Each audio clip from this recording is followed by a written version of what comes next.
Hello everyone, my name is Danish Gandhi and I am studying at HBD Medical College from Mumbai. I have participated in Dr. Sherlock, the online case presentation competition, and today I shall be presenting to you all a case related to pharmacology as well as dermatology. Friends, in this era of modern technology and this bright wave of online learning, I am a little old school. I am still a believer in the chalk and talk method of teaching. Well, today, just talk. So without further ado, let's get on with this very interesting case. And it's my endeavor to you all that you all get maximum knowledge out of this case. Let's begin. A 60-year-old woman presents to the emergency department with a diffuse erythematous rash all over her body following the second dose of oral sulfamethoxazole trimethoprim, commonly called as cotrimoxazole. The lesion started as painful erythematous macules, progressed into blisters, followed by diffuse exfoliation of the skin involving bilateral lower extremities, back, abdomen as well as both forearms. The symptoms developed all within a few hours.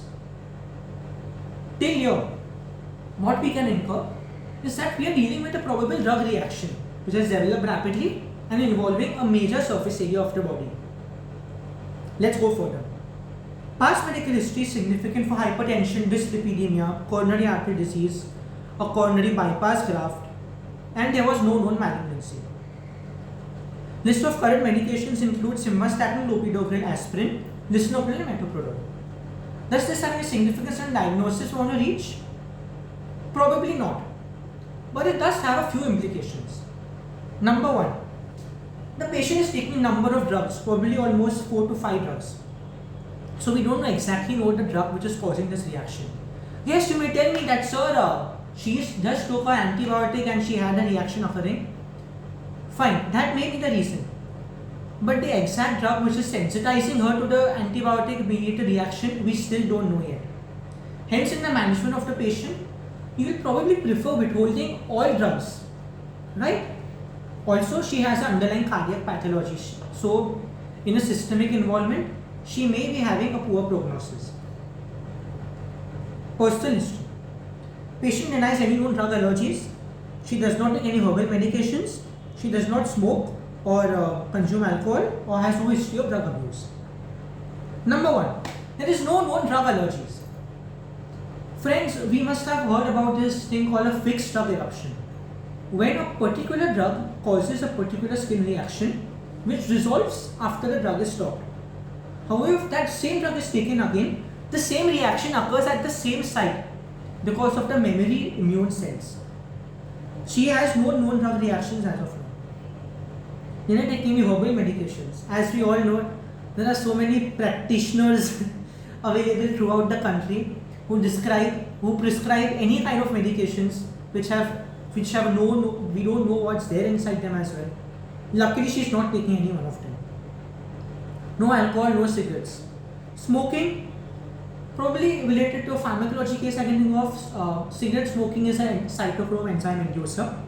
Hence, probably a larger dose may be required to achieve the same effect. In our case, it is not very evident. So, from the history, we can think about that it is a drug reaction involving a large surface area. And so let's talk about drug reactions we know. Fixed drug eruptions, erythema multiforme, Stevens-Johnson syndrome, toxic epidermal necrolysis, and DRESS, which is called as drug reaction eosinophilia with systemic symptoms.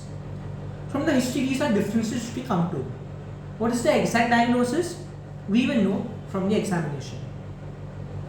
First, the vitals. The patient is afebrile, pulse is 108, blood pressure is 110/76. Fine. The patient looks to be quite stable other than a slight tachycardia, which is a good sign because in a systemic drug involvement, the mortality rate is quite high. Patients deteriorate very quickly. Hence, in this patient, it's a good sign. Physical examination was remarkable for multiple areas of redness, blisters, and extensive detachment of the skin involving 45% of the body surface area. Face and oral cavities were scared. Nikonowski sign was positive. Friends, this is the main crux of this case. Hence, I would like to repeat it once again and we will dissect it completely. Multiple areas of redness, blisters, and extensive detachment of the skin involving 45% of the body surface area. Why is the detachment of the skin happening? What's the significance of body surface area? Let's see. This is really classical of a toxic epidermal necrolysis. What happens is the lesions begin as macules, progress to form fluid-filled blisters, which erosions, and there is exfoliation of the epidermis. Why is this happening? The name suggested. Toxic epidermal necrolysis. There is necrosis of the epidermis. I'd like to give you all a demonstration. This pen over here is the epidermis. The skin on my forearm, assume it to be the dermis. It's lying over here. What happens is, because of T-cell mediated damage, necrosis of the epidermis happens, and there is a subepidermal infiltration. So, the infiltration occurs over here between the epidermis and the dermis. We call it as a subepidermal infiltration of lymphocytes. Comes over here. Epidermis also in necrose. Finally, it slopes off and it separates. Hence, we are getting also this thing called as a Nikolsky sign I spoke about. What is a Nikolsky sign? When applying a slight tangential pressure over here, like this, the epidermis is off. This, in real sense, is actually pseudo-Nikolsky sign. The real Nikolsky sign, as you must be aware, is seen are bullous-vesical disorders, the pemphigus vulgaris, pemphigus foliaceus. What happens? The mechanism over here is because of damage to the desmosomes, which connect the two epidermis together. However, over here, desmosomes are not involved. The epidermis itself is getting damaged, so it just slopes off like that. Fine. Now, significance of this 45% body surface area is very important. We are dealing with a case probably of Stevens-Johnson syndrome or toxic epidermal necrolysis. How are these differentiated? On the basis of the body surface area. If the body surface area involvement is less than 10%, it is Stevens-Johnson syndrome.